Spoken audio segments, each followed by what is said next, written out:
fazer uma defesa, não entenda que eu vim aqui pregar essa palavra, e graças a Deus, queria oxalá tivesse muito mais gente aqui, né? Que hoje muita gente faltou, para ouvir isso, mas eu não quero fazer dessa palavra minha uma defesa de tese em favor próprio, amém? Eu quero fazer essa defesa de tese em favor dos ministros e pastores evangélicos e em prol da nossa igreja, amém? É uma defesa em prol dos ministros e pastores evangélicos, né? Não sei aonde pode chegar uma mensagem dessa pelo YouTube, mas digo que é de responsabilidade minha que eu vou falar aqui, mas também para a nossa igreja é algo que nós devemos praticar. Essa orientação veio para passar para a nossa igreja. Os irmãos sabem que nós temos aqui na nossa igreja, os irmãos entenderem, pastores que são pastores que respondem pela igreja, respondem que eu digo juridicamente, tá certo? Não só eclesiasticamente, mas juridicamente. Sou eu, pastora Débora, pastor Edmilson e pastora Meridon, amém? Esses são os pastores de vocês que respondem não só eclesiasticamente, mas se der algum B.O. aí, juridicamente é nós que respondemos. E respondo não só por essa, mas pela nossa congregação lá, nossa igreja do Monte Alegre, juridicamente também. O pastor Lorival, ele responde lá eclesiasticamente, agora juridicamente responde ele. E doutrinariamente, se ele cometeu alguma coisa ruim lá, eu que vou responder também. Agora nós temos outros pastores aqui que são pastores na igreja, não são pastores da igreja, mas são pastores da igreja, são pastores reconhecidos por vocês, reconhecidos por mim, e que atuam aí no nosso meio. Entre eles nós temos o pastor Sidney e a irmã Rosana, que ainda não é pastora. Ela falou assim: pastor, fala que eu não sou pastora, um dia vai ser, mas ela atua ensinando a palavra, amém? Atua junto com o seu marido na orientação doutrinária, hoje lá na igreja do Santa Mônica. Nós temos o pastor Sérgio, amém? Que não está com a esposa aí hoje no nosso meio. O pastor Sérgio é a esposa. Nós temos, me ajuda a lembrar aí, pastora Ruth, que é a líder do nosso trabalho hoje às terças-feiras. Eu passei para ela esse trabalho, estou toda terça-feira aí. Às vezes não estou assistindo ela, mas estou resolvendo coisas aqui na igreja, não sabe desse tempo. E Ruth assumiu esse ano aí com excelência esse trabalho, tem realizado um bom trabalho. Para mim, o que é um bom trabalho? Pastor Joel, e Sandra, pastor Joel, que esse ano, a partir desse ano, o ano que vem vai estar mais ainda presente aqui, junto com a Sandra, nos ajudando aqui, presidindo as coisas aqui. Pastor Joel foi um pastor consagrado por mim, né? O pastor Lorival está lá no Monte Alegre com a Marluce. Então esses são os pastores. Esqueci de alguém, irmãos? Não. Eles são os pastores que fazem parte aqui de um grupo que eu chamo de Grupo de Planejamento Estratégico da Igreja. Nós estamos nos reunindo e traçando metas para o futuro da igreja, amém? Eu quero dizer aqui para vocês conhecendo aí quem são os pastores, começar essa mensagem dizendo para vocês que pastores não são super-homens, amém? Nenhum desses pastores, dessas pastoras são super-heróis ou são heroínas. São homens, são mulheres de Deus, tão carentes e tão necessitados da misericórdia e da graça de Deus como qualquer um de vocês que estão sentados aí nos ouvindo. No dia que eu fui consagrado a pastor, eu não virei pastor como alguns falaram assim: o irmão Vitor virou pastor. Como que é isso? Virou igual a Mulher Maravilha? Vira aí. Algo sobrenatural acontece, fica poderoso? Não. Então eu não virei pastor, eu continuo homem,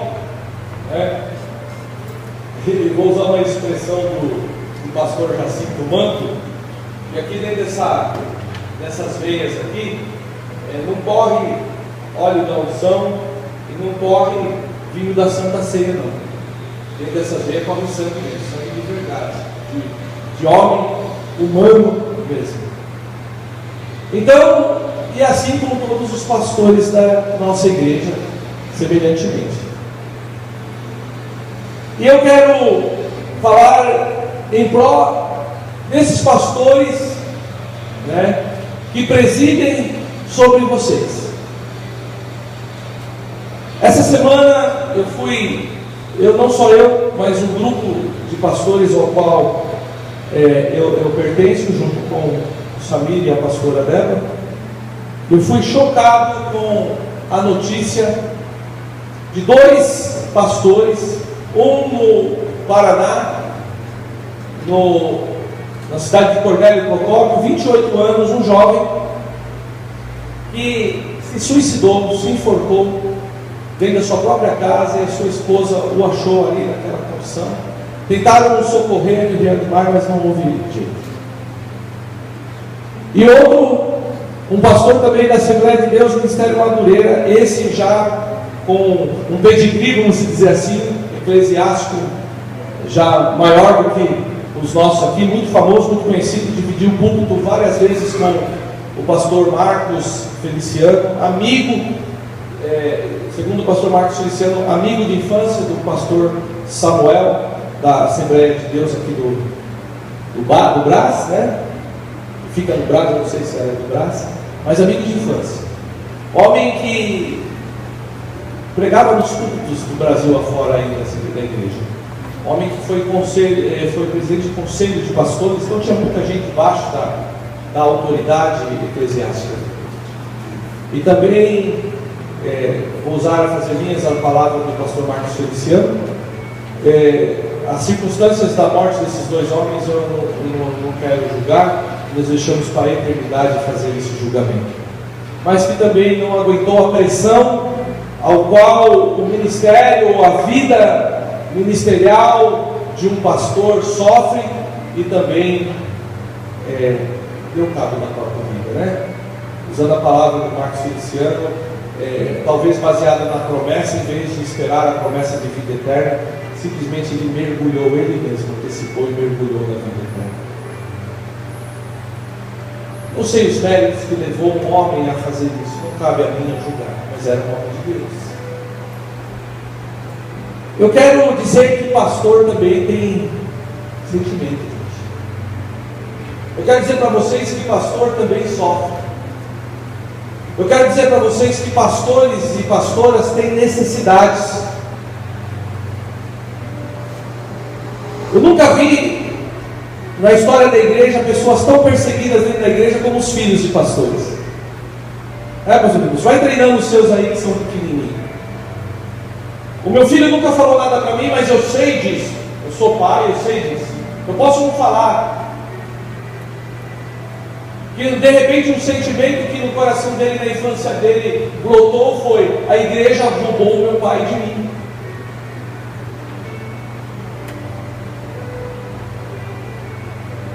Ele cresceu com isso. Agora, os filhos dos irmãos podem todas as coisas, mas o filho do pastor não pode. Não faça isso, você é filho do pastor. Não faça aquilo, você é filho do pastor. Pastores então vão sofrendo pressão. Vão sofrendo pressão, cobrança. Você não visitou, mas você é pastor. Você tinha que visitar, você é o pastor. Agora, quantas vezes alguém de vocês foram visitar um dos seus pastores? Ou na semana sentiu no coração e ligou para ele? Porque agora a gente não liga mais, a gente passa o zap, é mais fácil, né? Passa um zap, pastor, tudo bem? Mas nem o zap passa. Agora, se for o zap para cobrar, fulano de tal está doente, o senhor já foi visitar? E essas cobranças, porque o pastor, fora a vida dele eclesiástica, ele tem a vida dele pessoal, ele tem a sua família. A família do pastor também tem problemas. E a gente precisa de ajuda. A gente precisa de ajuda, irmãos. Essa semana eu falei para uns irmãos que se reuniram comigo, eu falei assim, o que leva um pastor às vezes abandonar tudo e falar para os crentes assim, procura uma igreja, uma boa igreja, e vão cuidar da sua vida, seus crentes, porque eu vou cuidar da minha família. Qual o nível de pressão será que ele sofreu? Qual o nível de pressão será? Porque a igreja não quer saber se o pastor está passando problema ou não. Ela quer saber do pastor chegar aqui no domingo, no dia de culto, na terça ou no dia de culto, e ser bênção, pastor de Deus. Não sabe se a mãe da pastora está passando necessidade, enfermidade, foi de oração. Não sabe se o pai do pastor está precisando de uma visita. Irmãos, eu não quero expor ninguém aqui. Quantos aqui conhecem o pastor Sérgio? Conhecem? Já conversaram com ele? Chegaram para ele e falaram assim, pastor, tudo bem? Estou falando dele porque ele é o menos frequente aqui na igreja. Por que ele é o menos frequente? Não porque ele quer. Porque ele tem um problema sério com a enfermidade. Lutando por essa enfermidade. Mas quantos conhecem aqui? Levanta as mãos aqui. Então uma grande parte da igreja conhece. Então agora eu não quero expor ninguém. Estou levando vocês a refletir. Quantos de vocês, nesse processo todo que ele tem passado, sentiram a sensibilidade de ligar para ele e falar assim, meu irmão, pastor Sérgio, como o senhor está? O senhor está precisando de alguma coisa? Você está precisando de alguma coisa? Não precisa me responder quem fez isso. Agora, no momento de vir a cobrança, a gente não faz essa reflexão. Amém? Eu estou passando isso para os irmãos, porque, graças a Deus, nós temos pastores que nos pastoreiam. À medida que eu procuro pastorear esses pastores que aqui estão comigo, que acreditam no ministério, eu procuro, na medida do possível, ser presente na vida deles. Eu peço conta a um pastor. Vocês conheceram semana passada? Aquele pastor é meu amigo, meu confidente, eu confesso as coisas para ele. Agora, muitos pastores do campo não têm com quem se abrir. Não tem com quem falar, porque se falar, o que vão pensar de mim? Se falar, o pastor está endemoniado, precisa fazer uma corrente de libertação, ou precisa fazer 7 semanas lá no. Não vou falar o nome do ministério, então está no expor lá.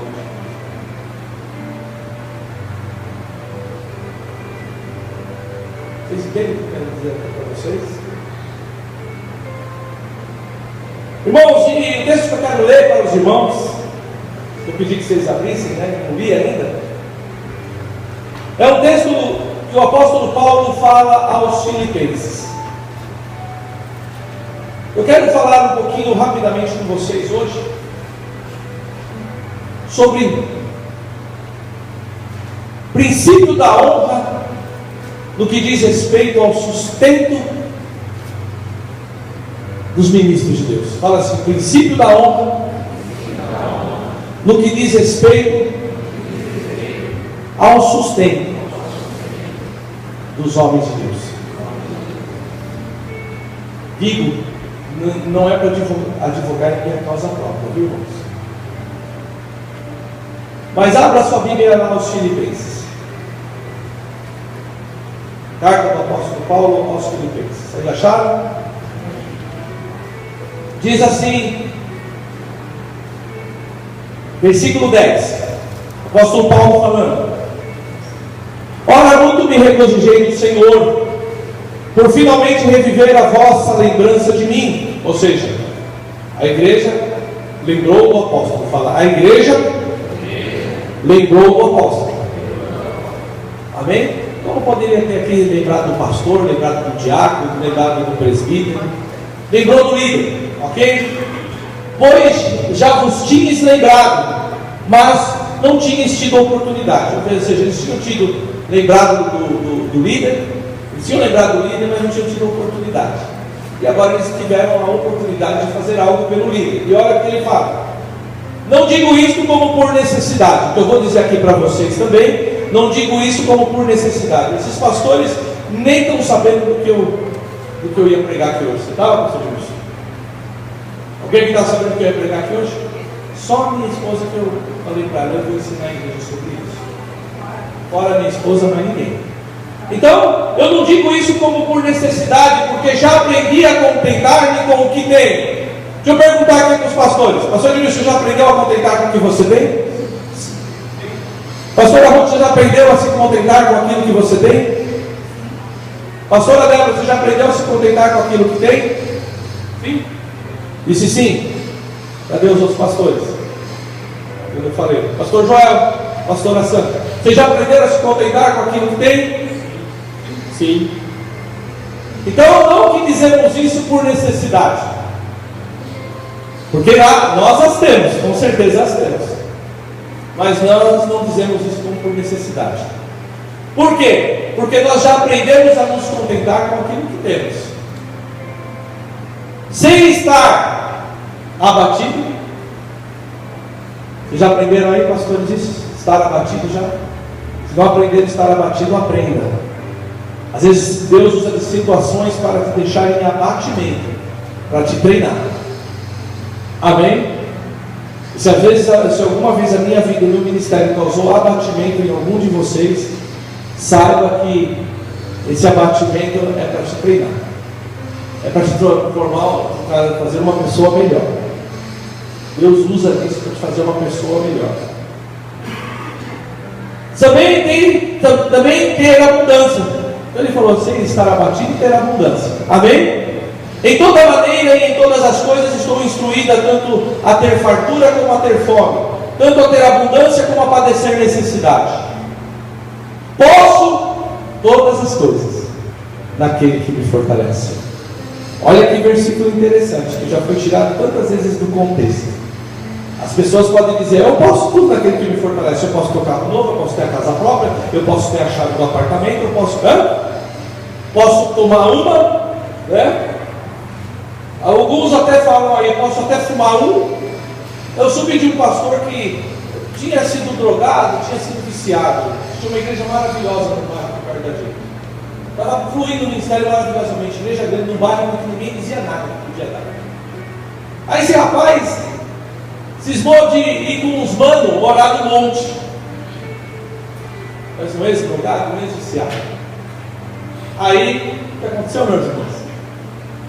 Posso todas as coisas daquele que me fortalece. Alguém não estava tão fortalecido assim. Caiu nas drogas de novo. O ministério acabou, arrasou.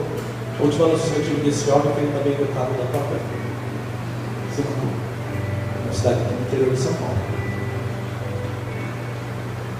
Então as pessoas acham que pode todas as coisas, até tentar a Deus. Não, o texto que Paulo está falando aqui é que ele podia estar abatido, podia ter abundância, ele podia todas as coisas, ele estava instruído tanto a ter fartura como a ter fome. Pastores, vocês estão instruídos aqui pela igreja tanto a ter fartura como a ter fome? Sim, estão instruídos, estamos instruídos nisso. Como passar por fartura como ter necessidade. Porém, posso todas essas coisas. Ao contexto, naquele que me fortalece. Aí ele fala, mas todavia vocês fizeram bem em tomar parte na minha aflição. E bem sabeis também vós, ó Filipenses, que no princípio do Evangelho, quando eu parti da Macedônia, nenhuma igreja, fala assim, nenhuma igreja tinha compartilhado ou comunicado com o apóstolo Paulo com respeito ao dar e ao receber. Amém? Se não somente vós, ou seja, só a igreja de Filipenses é que se importou com o apóstolo e comunicou com ele ao respeito do dar e ao receber. A Bíblia diz, Jesus disse que mais bem-aventurado é aquele que dá do que aquele que recebe. Amém? Aí ele diz aqui assim, porque também uma vez e outra vez, não foi tão só uma vez, né? Ele fala, porque uma vez e outra vez me mandaste o necessário a Tessalônica. Ele estava na cidade de Tessalônica, não estava mais lá na cidade de Filipe, já estava em Tessalônica. E vocês me mandaram o necessário a Tessalônica. E aí ele diz, não que eu procure dádivas, ou seja, Não que ele estava procurando algo para o benefício próprio dele. Ele fala, não que eu procuro dádivas, mas procuro o fruto que abunde e aumente na vossa conta. Ele buscava aquilo que era bom, aquilo que era prosperidade, aquilo que era benéfico na vida dos irmãos da igreja. Mas ele diz, olha, bastante tenho recebido e tenho abundância, cheio estou, depois que recebi de Epafrodito, o que da vossa parte me foi enviado. Então eles pegaram esse irmão aqui, o Epafrodito, que nome abençoado, né? Epafrodito, leve lá para o apóstolo esses donativos. Esses donativos eu entendo que possam ter sido roupas, dinheiro, possam ter sido aquilo que era necessário para a sobrevivência dele. Amém, gente? Mandaram para ele esses recursos. Então, depois que recebi de Epafrodito, que da vossa parte me foi enviado, como cheiro de suavidade, sacrifício agradável e aprazível a Deus. Fala assim, as ofertas que eu faço em favor dos líderes, pastores, missionários, causas missionárias. Vou falar algo que não tem nada a ver comigo. Médicos Sem Fronteiras. Não tem nada a ver com o meu ministério, mas veio no coração aqui. Médicos Sem Fronteiras.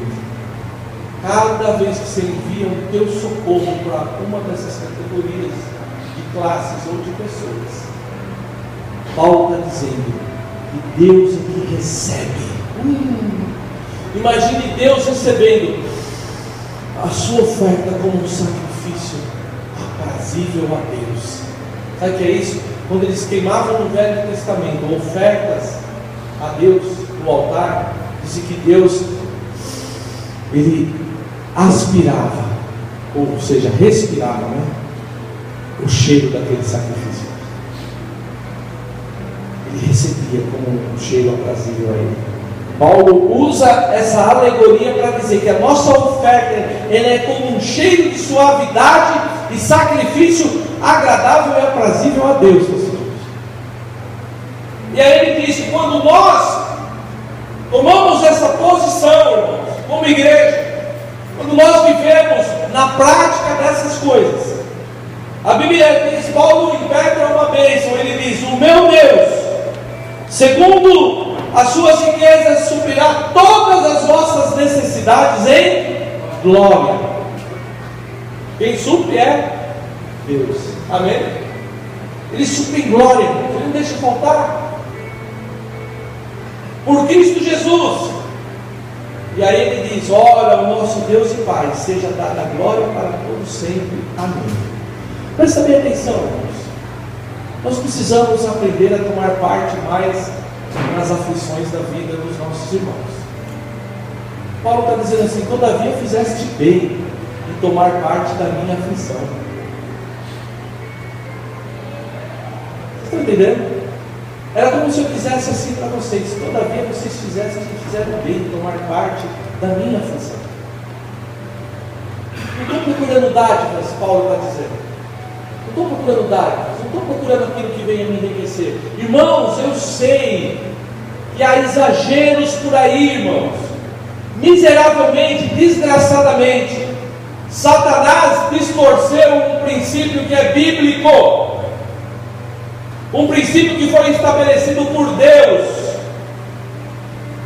que é do sustento do sacerdote. Foi Deus quem estabeleceu. Eu vou mostrar isso na palavra para vocês. Satanás miseravelmente ele distorceu isso, ele enredou isso de uma tal forma que aquilo que se praticava a contento no tempo das tribos, na época do Velho Testamento, quando a tribo de Levi não recebeu parte de herança na terra. Antes a herança da tribo de Levi, o Senhor disse, a herança da tribo de Levi será o Senhor. Eram homens separados só para aquilo, eles não tiveram herança, não tiveram parte na terra, mas o zelo e o capricho que as outras tribos cuidavam deles, irmãos, não faltava sustento para eles. Vocês estão me entendendo, Deus? Não faltava sustento para a tribo de Levi. Eles tinham as necessidades físicas deles supridas. Eles tinham as necessidades emocionais, que às vezes as necessidades nossas emocionais advêm de uma necessidade física. Alguém consegue pregar bem se seu filho está sem calçado? No caso da nossa igreja, eu estou pintando extremos aqui. Graças a Deus, irmãos, nunca faltou nada para o meu filho. Agora, eu usufruí do direito de ser bem integral na igreja 4 anos. Eu usufruí desse direito que a Bíblia me dá. 4 anos. Não foram 4 anos assim muito bons, não. Não foram nada bons. E algumas brincadeiras até faziam com o meu filho, sabia? Humilhação. Irmãos. Seu pai comprou esse negócio aí do dízimo.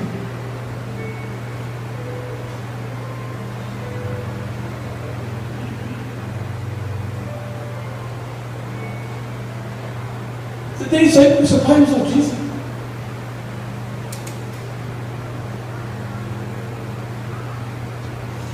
Irmãos, isso dói, sabia? Isso machuca. Estou dizendo isso para vocês para levar a igreja a uma questão reflexiva, irmãos. Nós estamos chegando no final do ano. Você sabia que tem pastores do nosso meio, não estou de fora não. Talvez eu não vai ter nenhum peru para comer nesse final de ano.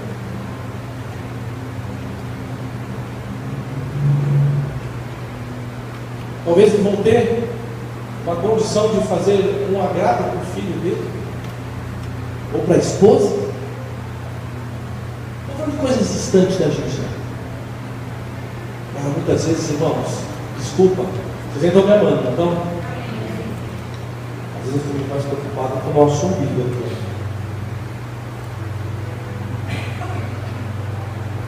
Os pastores da nossa igreja não pediram nada para mim. Não pedem nada para mim. E eu ensino eles e instruo. Se eu não instruir alguns deles ainda, porque eu não tive a oportunidade de particularmente conversar com eles, mas eu vou falar no geral aqui, porque o pastor Edmilson Amerilô é testemunha disso, do que eu vou falar. Porque ele foi instruído assim, porque eu fui instruído assim. Meu pastor, no dia que me consagrou, porque deixa eu dizer algo para vocês: ministério não é cabide de emprego. Amém, gente? Eu não estou aceitando um currículo de pastores aqui para ser pastor na nossa igreja, não. Porque se formou no curso de teologia, então eu vou ser pastor. Então no meu currículo. Estou falando de coisas reais, que na Lapa chegava vários currículos lá de pastores querendo ser pastor lá e enviava um currículo para ser contratado. O pastor deve ficar autorizado. Mas chegava currículo. Talvez no dia que a gente trouxe uma projeção igual da Lapa, talvez alguns jovens pastores queiram mandar currículo. Nós não fomos pastores pego a laço por aí, precisamos de pastor, vem cá. Deixa eu estabelecer um princípio para vocês. Deus não quer preguiçoso na sua obra. Deus, quando me chamou para o ministério, Ele me tirou de um banco cheio de pessoas, de uma mesa cheia de papéis, de despacho de muito trabalho, árduo. E quando te tirou, que não te tirou ainda, e depois eu tive que voltar também, estou trabalhando, foi debaixo do trabalho árduo. Deus só chama a gente ocupado para a obra dele. Gente que está cheio de trabalho, isso que Ele quer. Quando Ele foi buscar a nós, Ele foi buscar onde? A nós que é o boeiro, né?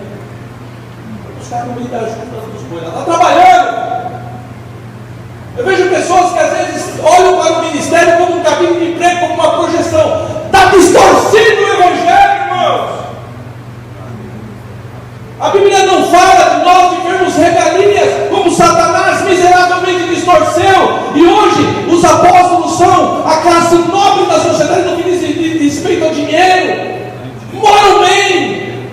Um dos apóstolos que vocês até talvez já semearam oferta na igreja dele. Tem uma casa do Alphaville, irmãos, pasmem, com 32 cômodos. E talvez você more em 2, a verdade. Eu estou falando toda a mídia aí, não estou inventando. Qualquer YouTube você joga lá, casa do apóstolo de 32 cômodos, você vai ver lá.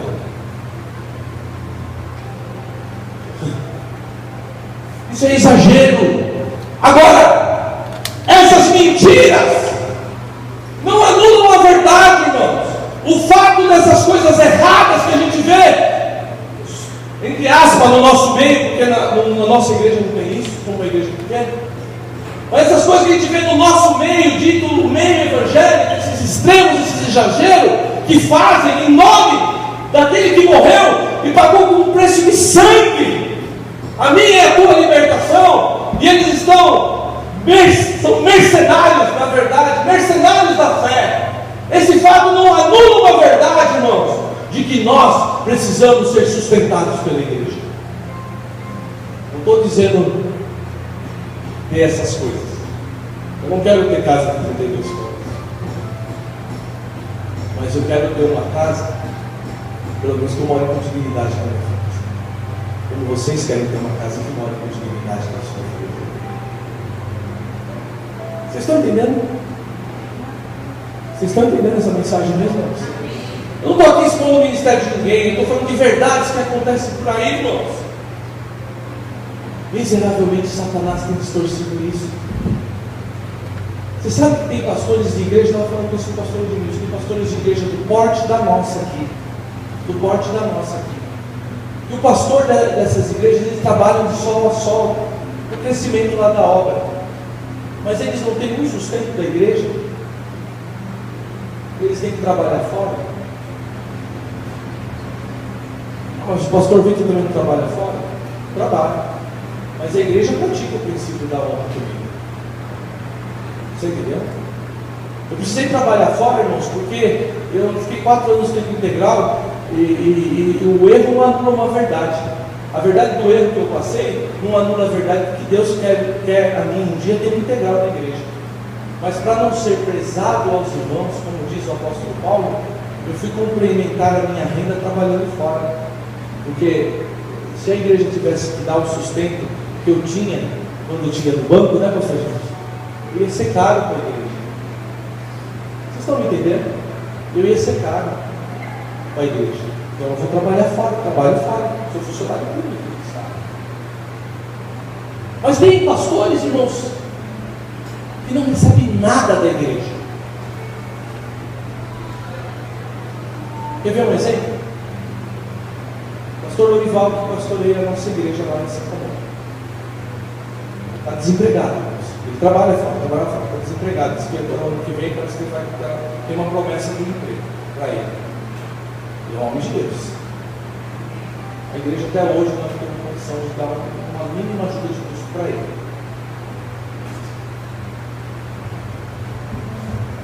Triste. É triste porque miseravelmente Satanás retém o bolso das pessoas, negocia e barganha com vocês. Não dá na igreja não que vai fazer falta. Não dá na igreja não que vai fazer falta. A camarada retém o dízimo, retém a oferta, mas Satanás rouba do outro lado. Não deu o dízimo a oferta naquele mês, Camila, mas depois queimou o eletrodoméstico lá, vem uma doença, uma enfermidade, gasta mais do que o dízimo a oferta. Eu não estou dizendo, irmãos, para você levar isso como peso. Ah, pastor falou do dízimo e tal. Não, irmãos, dízimo de 0 é 0. Se você está passando uma fase difícil, eu não vejo um pecado da pessoa que não conseguiu dar o dízimo se não recebeu, ou recebeu e o cartão de crédito levou tudo, que é um erro de administração, ou o limite cheque especial levou tudo, que é um erro de administração também da pessoa. Mas dízimo de nada é nada, vocês concordam? Mas irmãos, presta bem atenção. Oferta a Deus, todos nós temos condição de dar. Todos nós. Por pior que seja a dificuldade que a gente esteja passando, gente. Concorda comigo, irmãos?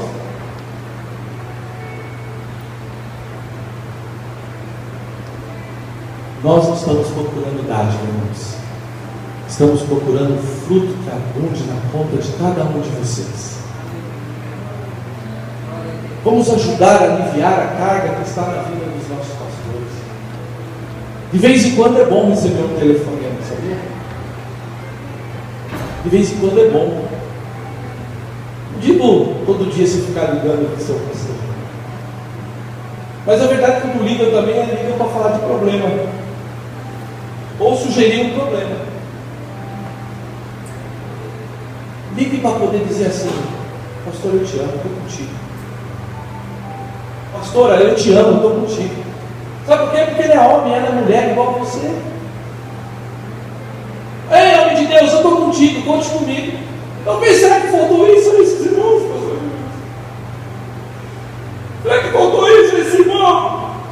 Nessa igreja lá na região dos Lagos, no Rio, um homem de Deus, reputado por outros homens que eram homens de Deus, mas que uma depressão profunda o acometeu,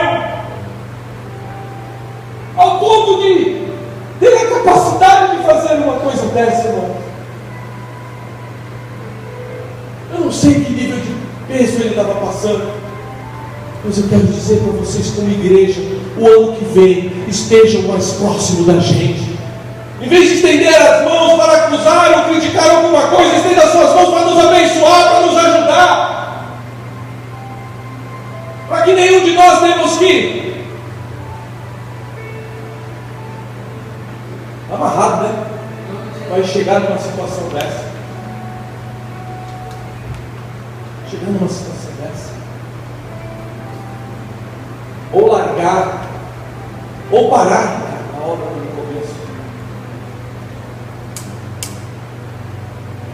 Quando a igreja toma parte nas aflições das pessoas que estão sobre a vida delas, irmãos, a carga fica mais leve. Pastores não têm amigos. Sabia disso?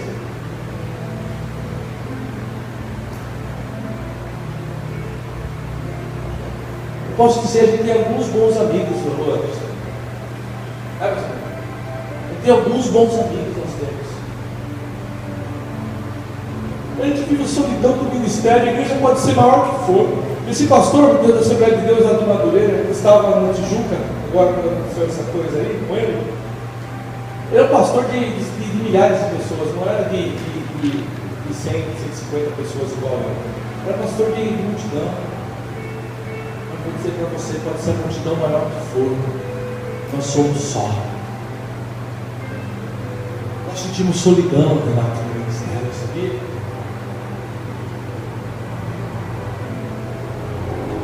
Às vezes as pessoas não convidam a gente para as coisas porque acham que talvez a gente não vai aceitar, porque acham que a gente é uma elite mais elitizada, né? Ou às vezes não convida por vergonha, sei lá. Mas será que você já convidou o seu pastor para fazer alguma coisa com você que não fosse na tua casa orar e pregar, mas convidou ele ou a família dele para estar na sua casa com você? Vamos almoçar comigo hoje, pastor. Vamos estar junto hoje, pastor. Vamos conversar futilidades da vida. Ou você acha que temos que ser 24 horas do dia, quando vai falar com as pessoas, só falar a Bíblia? Ou podemos conversar de coisas do cotidiano também? Podemos falar sobre um bom filme que assistimos. Às vezes eu estou na minha casa, eu fico sozinho, sozinho. Tenho 120 irmãos.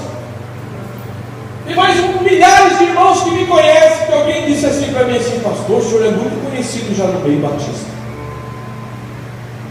Pode ser que me conheça, ou saiba quem eu sou, mas nos conhecer e saber aquilo que nos aflige. O que te aflige, meu pastor? O que tem te afligido, meu pastor? Para que nós, pelo menos, o mínimo possamos fazer: orar.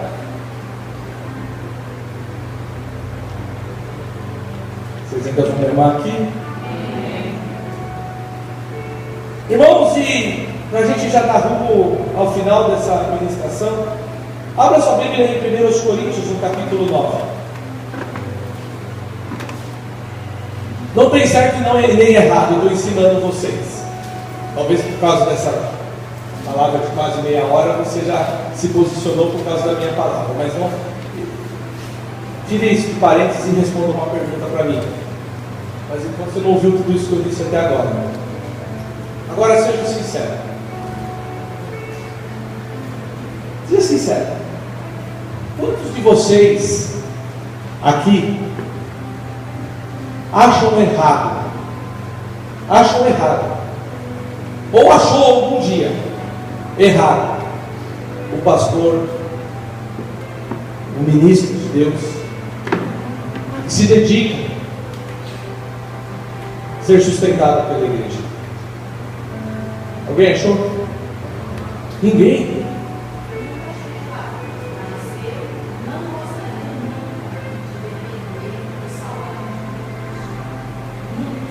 Agora você vai entender o princípio que está errado, não é salário. Aí nós vamos ensinar agora que não é salário. Não é salário. Entender agora que não é salário. Como vocês vão entender agora que não é salário. Amém? Não é carteira assinada. Eu não sou assinado CLT. Pastor de é assinado CLT pela igreja para receber salário. Algumas igrejas fazem isso. Eu sei, fazem isso. Não critico não, porque pelo menos esse camarada que é CLT, ele tem um resguardo dele, no fundo garantia, né, você Deus? Eu acho errado professores que são registrados como profissão, não. Mas quero dizer que não é uma profissão. Não acho errado serem registrados como profissão, mas quero dizer que não é uma profissão. Porque pelo menos que é registrado ainda tem um auxílio do CLT, né? Tem um FGTS, tem, né? Qual que é a lei de trabalho? Não dá isso para nós? FGTS, férias, 13º. Mas nós aqui não, aqui ninguém é registrado CLT, né? Todos nós trabalhamos fora. É duro depender do Senhor. Você falou uma coisa verdadeira. Para depender do Senhor integralmente é necessário fé. E eu abri mão do meu trabalho, irmãos. Eu falo isso, eu até queria um dia o pastor Edmilson ensinasse isso, o pastor Edmilson, porque outra pessoa falando de nós é melhor, porque quando nós falamos de nós mesmos, a pessoa que está buscando a nossa própria glória, né? Acho que é preciso não precisa conhecer um pouquinho, né, pastor Edmilson? Para entender que ele não está brincando no evangelho, né? Irmãos, eu tinha um bom salário na organização que eu trabalhava financeira. Eu tinha cargo lá. Eu ganhava bem. Eu tinha um padrão de vida bacana. A igreja que deu origem a nós, que eu congregava, era uma igreja mais ou menos elitizada. Não é, pastor Deus? Ela tinha empresários. Ela tinha advogados. Era uma igreja, um padrão maior. Para você ter uma ideia, todo final de semana eu tinha aniversário e buffet para ele. Eu ia dizer assim. Agora, quando Deus me chamou para estar tempo integral, não foi para uma igreja nesse padrão. Era uma igreja de 5 membros na Brasilândia. E a proposta que a igreja falou que tinha para mim fazer é essa: 70% a menos do que eu ganhava no banco. Eu dei um tiro nisso por fé, irmãos. Eu saltei. Passei 4 anos muito difíceis. Quando essa igreja aqui emancipou, eu conversei com os diretores e falei assim: eu não quero ser pesado para a igreja. Eu preciso arrumar um emprego. Emancipou em abril, em dezembro, novembro de 2012, ela emancipou em abril. Quando foi em novembro de 2012, o Estado me chamou. E aí eu falei para qualquer diretoria, eu acho que a diretoria nessa época eu falei assim: irmãos, eu preciso que vocês me liberem para voltar ao mercado de trabalho, para completar minha renda, para mim não ser pesado na igreja. Você percebe como tem um equilíbrio nas coisas? Eu estaria fora do meu direito se eu pegasse e falasse assim: eu não quero nem saber, vocês dão um jeito aí, diretoria, e eu quero continuar tempo integral. Eu quero continuar tempo integral. O tempo integral, por que eu vou voltar agora? Vocês se viram aí, né? Vamos trabalhar e se viram, e eu quero o meu sustento integral. Tem pastores que fazem isso, gente. Agora eu não usufruí desse direito integralmente. Falei, eu volto. Só que esse fato não anula a verdade de que Deus quer eu, que é o pastor de quer o pastor Joel, quer a Sandra, quer a Ruth, quer os pastores aqui da nossa igreja, tempo integral. E a igreja precisa entender que é bênção ela sustentar os seus ministros, irmãos. Existe um espírito de mamão na igreja, que as pessoas pensam que nós estamos querendo riqueza, pastor Edmilson. Não! Irmãos, filho de pastor vai no dentista também. E eu não tenho convênio de dentista. No dia que o Adriano no dentista para fazer uma obturação sem conto. Eu ainda trabalho fora. Mas e se é um pastor que não trabalha fora, não tem 100 reais para dar para o filho fazer fundo de dente cariado? Filho de pastor vai no dentista, filho de pastor vai no médico, pastor vai no médico, vai no dentista. Vocês estão me amando ainda de ensinar essas coisas para vocês? Eu não estou ensinando em meu favor não, irmãos. Graças a Deus eu estou trabalhando. Eu não tenho 13º da igreja, eu não tenho 13º do meu trabalho. Você entendeu? Eu estou ensinando a vocês que é bênção para a igreja olhar com carinho para a vida dos ministros que estão sobre ela. Não só financeiramente, mas em tudo.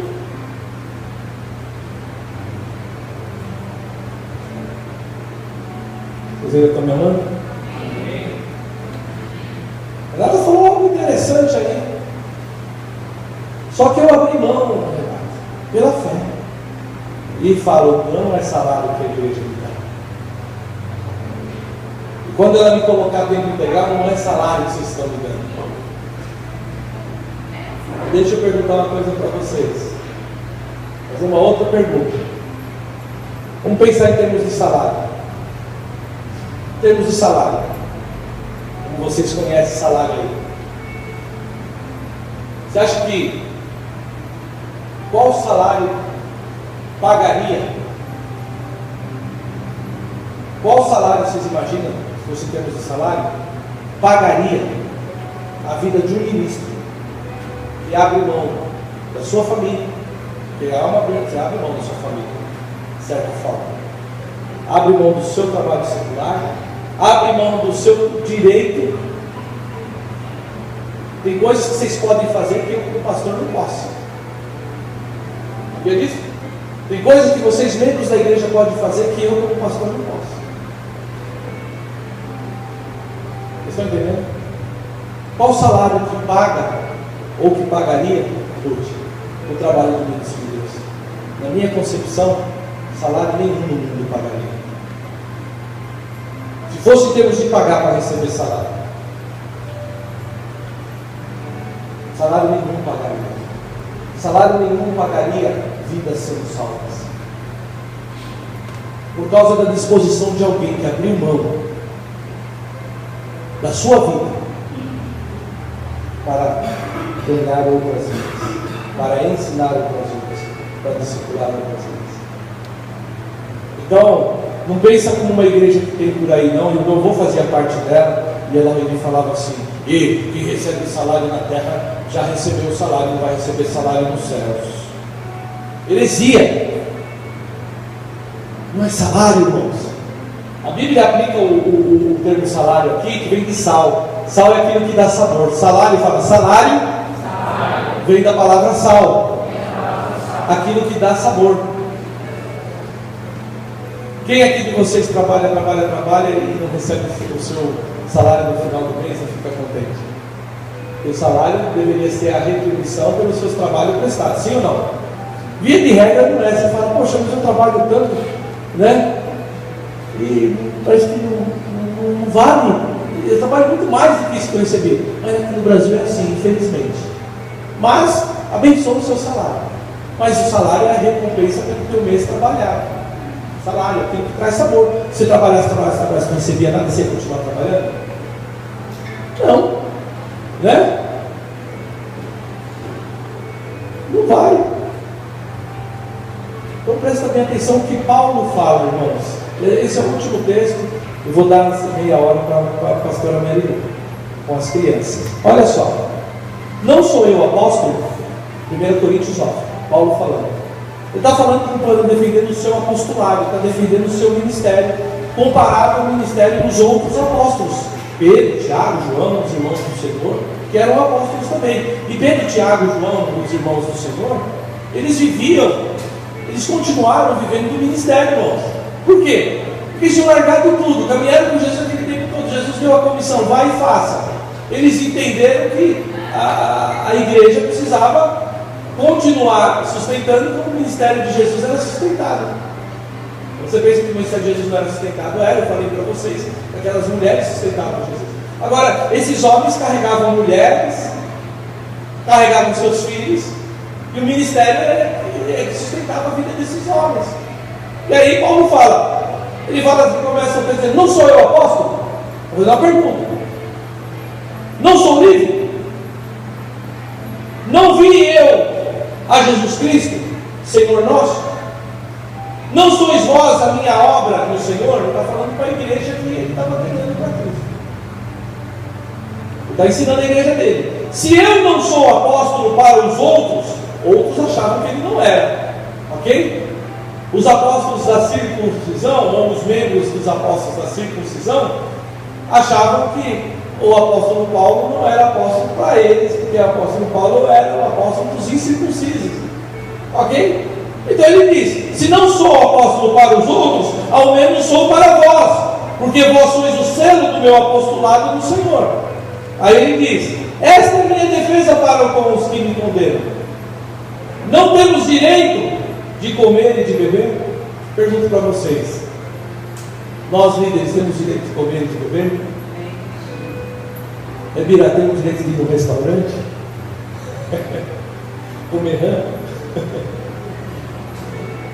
Temos o direito ou não de comer e de beber? Temos. Amém? Não temos nós direito de levar conosco, olha só, uma mulher irmã. Ele está falando aqui de esposas.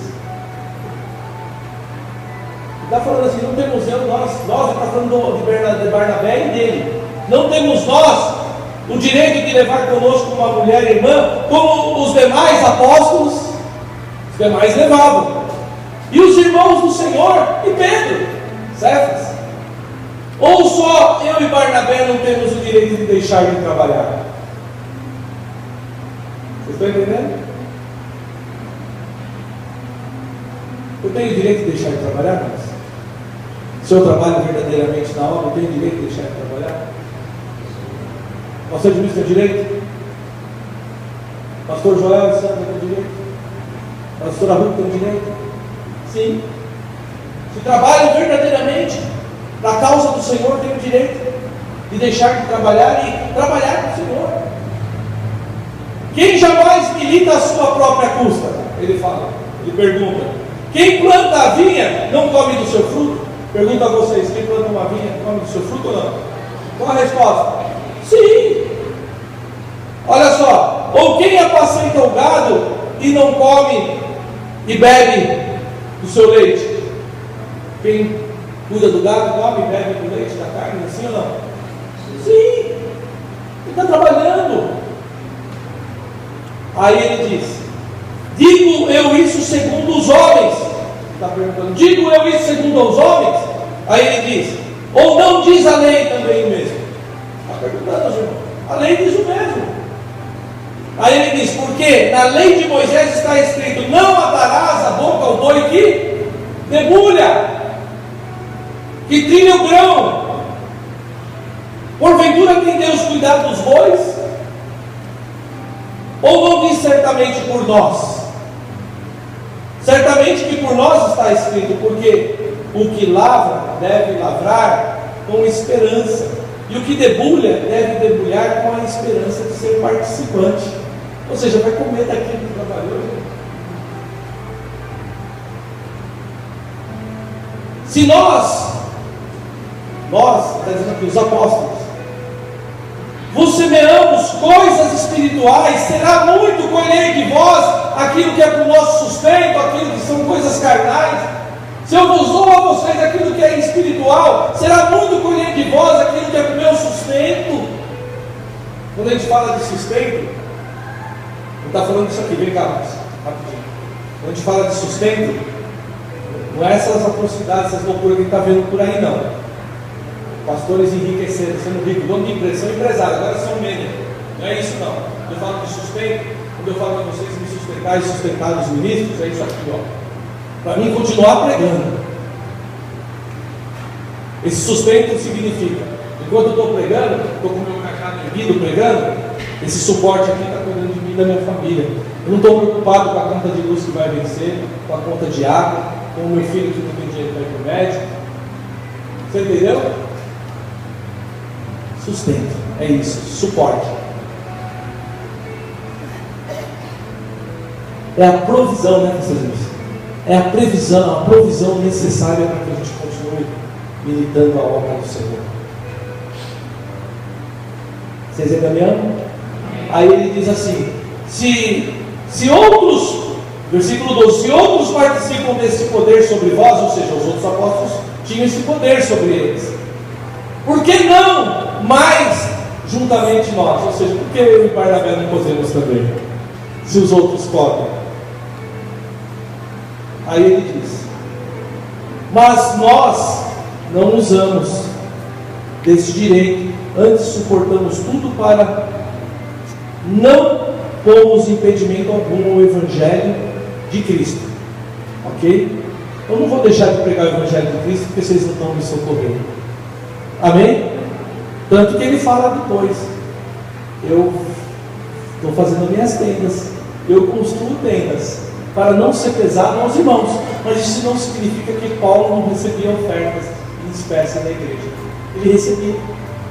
Ele trabalhava para se manter e não ser pesado, mas recebia ofertas das igrejas. Um exemplo foi o que eu li lá em Filipenses. Vocês estão entendendo? Aí ele diz assim: não sabeis vós que os que administram o que é sagrado comem do que é do templo, e os que de contínuo estão junto ao altar participam do altar? Assim ordenou também. Quem que ordenou? O Senhor. Foi o Senhor que ordenou. Os que anunciam o Evangelho, que vivam do Evangelho. Então não é errado um pastor viver abençoado, não por um salário. Não é salário. Vai para Timóteo. Último texto mesmo. Vai para Timóteo. 1 Timóteo, capítulo 5. Vocês estão aprendendo? 1 Timóteo, capítulo 5. Versículo 17 e 18. Acharam? Os presbíteros, aqui presbíteros é da qualidade de ancião, é o líder. A palavra presbítero significa líder. Presbítero é ancião, é pastor, é diácono, é todos aqueles que exercem algo na igreja, é considerado presbítero. A palavra presbítero está no contexto de liderança. Em inglês é elders, líder. O presbítero que governam bem, fala assim, presbítero que governa bem, ou seja, que trabalha bem no meio dos irmãos, sejam estimados por dignos, o que está escrito aqui? Duplicada honra. Quem tem uma versão que diz assim: dobrado honorários? Quem tem essa versão que diz dobrados honorários? Ninguém tem essa versão? Uma versão, você tem? Lê aí, Sérgio. Olha só, o pastor não está inventando não, gente. A Bíblia está escrita, eu conheço várias versões. Devem ser considerados merecedores de dobrados honorários os presbíteros que presidem bem, com especialidade os que se afadigam na palavra e no ensino. Entenderam? Devem ser dignos de duplicados honorários. A palavra honorários vem de honra, então não é salário.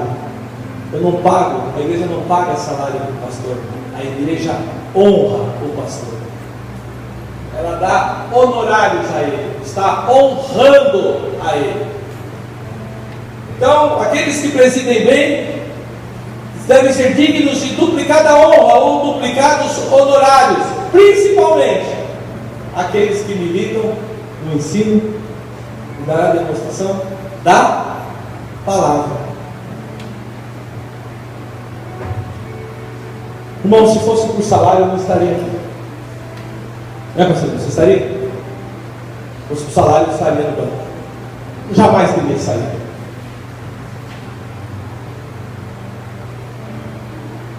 Eu estou aqui, os pastores estão aqui, e vocês que almejam o episcopado ainda, excelente obra desejo. Mas saiba, não é cabide de reino, não é fonte de reino. Passei necessidade, pastor, não sabe disso. Aprendi a ter abundância e aprendi a ter necessidade, irmãos, nesses anos. Alguém pode dizer assim: puxa, pastor, você está morando numa casa nona de aluguel ali na Jardim Cidade de Pirituba. Hoje eu estou. Por quê?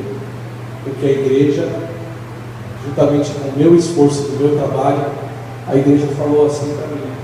Eu falo a igreja, os diretores falou assim para mim: pastor, a gente faz muito pouco pelo senhor. Quanto o senhor pode entrar com um aluguel? Eu falei: posso X. A igreja completa, vai morar bem. Não foi, pastor Júlio? Vocês estão entendendo? Antes que alguém fale, olha o dízimo da igreja, passa lá na frente de casa e fala: olha o dízimo da igreja que está fazendo. Isso dói, gente. Não aconteceu isso aqui não. Estou falando de situações que acontecem nas igrejas aí. Isso dói. Sabe por quê? Porque nós largamos tudo.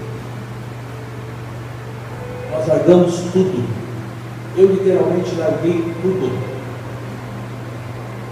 Família, quando eu digo família, meu sogro, minha sogra, familiares, meu pai, minha mãe, se não vem na igreja eu fico meses sem ver, irmãos. Porque eu não os amo? Não. Porque o ministério não cobra isso. Está vendo que vocês têm alguns direitos que eu não tenho? Vocês têm direito, talvez, de almoçar comigo na casa da mamãe, do papai. Eu não tenho esse direito.